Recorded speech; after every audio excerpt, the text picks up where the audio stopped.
السلام عليكم جمهوري الحبيب، وحشوني جدا جدا جدا. سامحوني على صوتي وسامحوني ان انا مش قادر، بس انا اصلا مكنتش انزل الفيديو النهارده عشان كنت عايز انام. بس انا عشان قلت لكم ان انا هنزل فيديو الساعه 9 فقلت نسجل الفيديو وخلاص.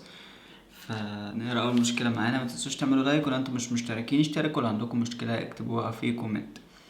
ازيك يا اسلام؟ انا بحب واحد والواحد ده مش بيحبني. المشكله ان انا عارفه ان هو مش بيحبني وانا مكمله معاه، بس هو بيقول لي انا بحبك اصحاب مش اكتر. المشكله انه بيفضل يقول لي بحبك كتير وانا ماليش غيرك وانتي وكل حاجه ليا. انا مش عارفه بجد ازاي بقول لي الكلام ده ومش بيحبني. بصي يا ست الكل، عودي نفسك ان انتي تتعاملي انك عزيزه، انك حاجه غاليه وليها قيمه. تمام؟ الحاجه اللي ليها قيمه ما ينفعش انها تقل من نفسها او تذل نفسها كده.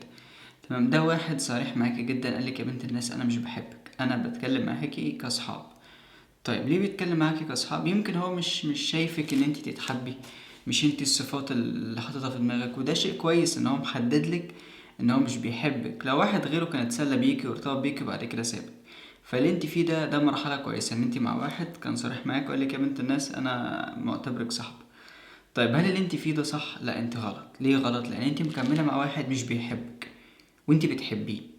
تمام؟ فده غلط. ليه؟ لان انت اللي بتتعلقي. هو عادي، هو كان صريح معاك من الاول.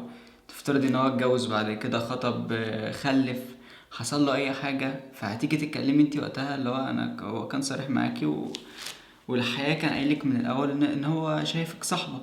انت شايفة حبيب، هو شايفك صاحبة، وقايلها لك أكتر من مرة. فهنا انت لازم تعملي حاجة واحدة، الحاجة دي إن انت تبعدي. تمام؟ تقفي مع نفسك كده وتاخدي قرار، والقرار ده تكوني قده. تمام؟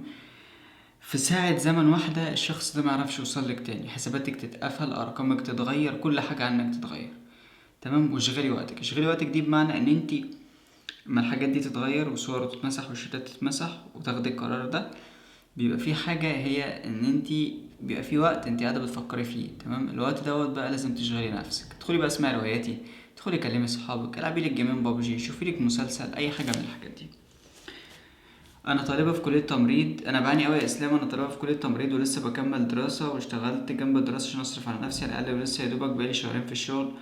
وبتحصل لي مشاكل كتير بسبب اني في حالي ومش عايزة اتعامل مع حد من غير في حدود الشغل وبس. كله عايز نضحك واهزر واتمرقع وقبل ان اي حد يقول لي يا بنت عادي، ولا شتيمه بالهزار من رجاله وبنات عادي، وانا عايشه في الارياف وماليش في الجو المرقعه ده. عشان في حالي بلاقيهم بيتفقوا عليا عاملين وحش عشان اكره الشغل وامشي، وممكن يلبسوني اي مصيبه في الشغل، وانا ربنا بيسترها معايا. ولو انا اشتكيت من الشغل بتاعتي وهي معايا الحمد لله واقفه جنبي، بس هما زي ما هما.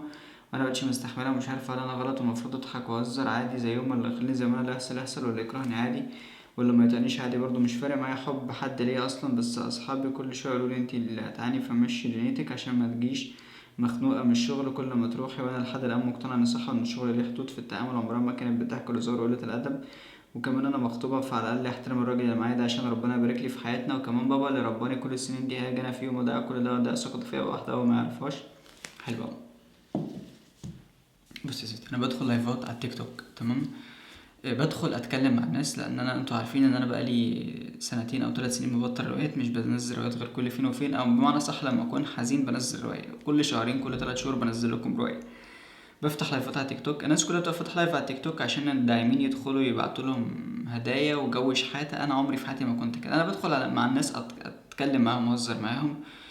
بس انا عشان اتربيت ان امي لما ربتني قالت لي ما تخليش حد يغلط فيك. تمام؟ امي مربتني، امي اللي مربيني، لان ابويا بيسافر القاهره بيشتغل هناك، مثلا بينزل كل سنه كل كام شهر. فاخر مره شفنا بعض انا وابويا من تقريبا كانت من 4 5 سنين تقريبا او اكتر. فالفكره هنا ان انا امي ربتني اللي يغلط فيك هين كرامه اللي خلفوه. تمام؟ اللي يضايقك ضايقه، اللي يمد ايده عليك اقطعها له. تمام؟ دي تربيه امي، لان انت مش احسن مني، انت مش كسر عيني بحاجه. فده اللي انا اتربيت عليه، ان انا ليك حق عند حد خده. طيب انا ليه بقول لك الكلام ده؟ لان انا المفروض ان انا اتنازل شويه، يبقى في شويه تنازل عشان دنيتي تمشي. يعني ما ينفعش مثلا انت تبقي داخله لي لايف وتقولي لي على فكره انت اتغيرت، مبقتش زي الاول، انت بقيت اسلوبك زباله. فالمفروض هنا ان انا اقول لك ميرسي جدا. لا، مش هقول لك ده انا ههين كرامه اللي خلفوكي. تمام؟ لان انت رايك ليه حدود. تمام؟ ومش مطالب بيه، لان انت مش فارقالي، انت ما تعرفنيش. فانا من رايي ان انت زي الفل، انت صح جدا وتمام جدا. مش مجبره انك تتنازلي عشان الناس ترضى. تمام؟ مش مجبره. يعني مثلا دلوقتي لو مديرك في الشغل قالك تعالي نعمل حاجات قله ادب، هتوافقي؟ اكيد لا. انت اتربيتي على الصح وعارفه الصح وعارفه الغلط. فالناس بيعملوا دوت، هم طالبين منك ان انت تتنازلي عن عادات وتقاليد انت اتربيتي عليها. تمام، انت كويسه جدا، محترمه جدا، ما شاء الله عليكي، وانا من رايي انك تسيبي الشغل طالما الموضوع ده توصلك لمشكله، او الناس اللي هناك مش سالكين معاكي بيعملوا لك مشاكل. تمام، فاجتنبي الحوار ده خالص وشوفي لك شغل تاني. مش ده الشغل الوحيد اللي في الكوكب، في شغل تاني كتير. تمام، اتكلمي مع باباكي، تمام، وعرفي باباكي انك هتسيبي الشغل وسيبي الشغل. ده رايي انا، وده اللي انا اتمناه والله بجد، ان انت تسيبي شغل طالما الحاجه دي جايبالك مشاكل. اعتزلي اللي يأذيكي. انا عن نفسي الفتره دي انا بطلت افتح لايف تيك توك، لان انا الناس كانت بتدخل بتضايقني، لان انا محترم جدا والناس بتدخل تستظرف. انا مش بتقبل الاستظراف، مبحبش حد يروشن عليا. فبغلط، لما بغلط المتابعين بتاعي بيتضايقوا لان هم عارفين ان انا محترم جدا. فلما بنعكس نظريه الاحترام دي الموضوع بيختلف. فده من رايي ان انت تسيبي الشغل. آه، او بث مباشر. ماشي، دي كانت حاجة من زمان قوي، اللي كانت في بنت قالت ان احنا نعمل بث مباشر ونحل فيه مشاكل. ده طبعا مش هينفع، لان احنا لو عملنا بث مباشر على اي حاجة، على فيس او على انستجرام او الحاجات دي، اي بنت هتكتب مشكلتها الولاد مش هيحلوها، هيدخلوا يستلموها. لكن هنا على اليوتيوب مفيش حد يقدر يدخل يبعتلك رسالة على اليوتيوب. فهي الفكرة في كده، انت بتدخلي تكتبي مشكلتك وانت بتبقي عارفة ايه مشكلتك، انت اللي كاتباها بنفسك، فبتبقي عارفة ايه المشكلة بتاعتك. فبيكون سهل اوي ان احنا نحل المشكلة يعني. لكن احنا عاملين الموضوع عشان نساعد مش عشان نضر الناس يعني. انا متزوجه بقالي 3 سنين وعايشه في بيت عيله وبحب جوزي، بس هو اهملني جدا ومش سال فيا خالص. وبصراحه انا تعبت، حاسه ان انتي مش مكمله، حاسه انك ايه، بس حاسه ان دي ليها اكتر من حاجه. ممكن تكوني حاسه ان هو اهمل فيكي، او ان انتي متضايقه، او ان انتي مش مرغوب فيكي. هو ده شيء طبيعي.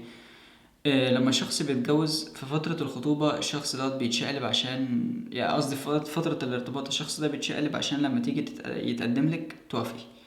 تمام، في فترة الخطوبة الاهتمام والشقلبة اللي كانت بتحصل دي بتقل 50%، لأن بنسبة 50% بقى بينكم ارتباط رسمي.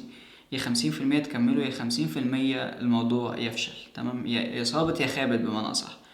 طيب لما بتتجوزوا يبقى مش مطالب حتى 50% اللي هي الاهتمام دي، مش مطلوبة. هو دلوقتي واحد شغال، عنده إيجار، عنده مية، عنده نور، عنده كهرباء، عنده أطفال، عنده أكل، عنده شرب، عنده مصاريف مواصلات، عنده ضغط شغل، الله أعلم هو شغال إيه كمان، عنده الحالة المادية، الجو دوت، في حاجات كتير قوي. حاجات كتير قوي في فترة الجواز. الناس اللي متجوزة تبقى فاهمين ان واحد كان عايش حياته فري خالص، تمام، مفيش حاجة حاكماه. دلوقتي بقى مضغوط من كل حتة. تمام، ثانيا انت متجوزة في بيت عيلة، وبيت عيلة دي هي اسوأ حاجة انت ممكن تعمليها في حياتك. ان انت تتجوزي في بيت عيلة دي، لا، اتجوزي خدي جوزك وعيشوا في مكان لوحدكم كده، عيشوا حياتكم مع بعض كده. لكن بيت عيلة هتبقى مجبرة انك تنضفي بيتك، بعد كده تنزلي تنضفي بيت اهلك، لو اهله يعني، لو ما بقوا اهلك، تطبخي لاهله لو اهله مثلا كبار في السن. ودوت شيء جميل، يعني شيء جميل ان انت تساعدي اهل جوزك. تمام، بس لو انت عايزه ما يبقاش انت طالع عينك في شقتك وما بتصدقي ان انت ترتاحي مثلا، خلاص اللي هو انا اخيرا خلصت شغل البيت فانزل مثلا انام شويه، لا، تلاقي ان انت مش تنزلي تنامي، لا، ده انت تنزلي تكنسي تحت وتنضفي تحت وتروقي تحت وتغسلي تحت وتعملي اكل. فهنا انت بتزودي ضغط، انت مش حمل. ده بالنسبه للناس اللي هي في تاني. فبما انك حاسه ان في اهمال، الموضوع ده بيعتمد عليك انت. هو الراجل بيروح يشتغل عشان حاجه واحده، يعني ده مبدئي في الحياه. انا عن نفسي لو هتجوز، تمام، بنت، انا مش هتجوز بنت بتشتغل. انا يطلع عيني اللي خلفوني عشانك. تمام، يطلع عيني تعب وارهاق وصداع وقرف وزحمه مواصلات عادي، بس لما ارجع البيت تعوضيني. ده يبقى شغلك في البيت، او ده شغل اللي انت تشتغل، ان انت تسعديني، اللي هو انا بتعب عشانك طول اليوم اهو، انا بتعب عشانك. كلمة عشانك دي كبيرة قوي. تمام، فعايز بقى لما اجي تعوضيني عن التعب اللي انا تعبته دي شريكة حياتي اللي انا بدور عليها دلوقتي. فانت بس حاولي تفرفشي الدنيا كده وتتكلمي معاه، اللي هو لو شوف يمكن انت مضايقاه في حاجة، يمكن هو عنده مشكلة، اتكلمي معاه، خدي رأيه، يعني في حاجة حصلت، في حاجة مضايقاك في شغلك، حاجات زي كده. سامحوني ان انا مش همنتج كتير في الفيديو ده، بس انا ايه، يعني عشان انا اصلا مش شايف فايه. استنوا، مش اخر مشكله معانا، انا بختار واحد محترم ومناسب بس مش عارفه احبه. طيب،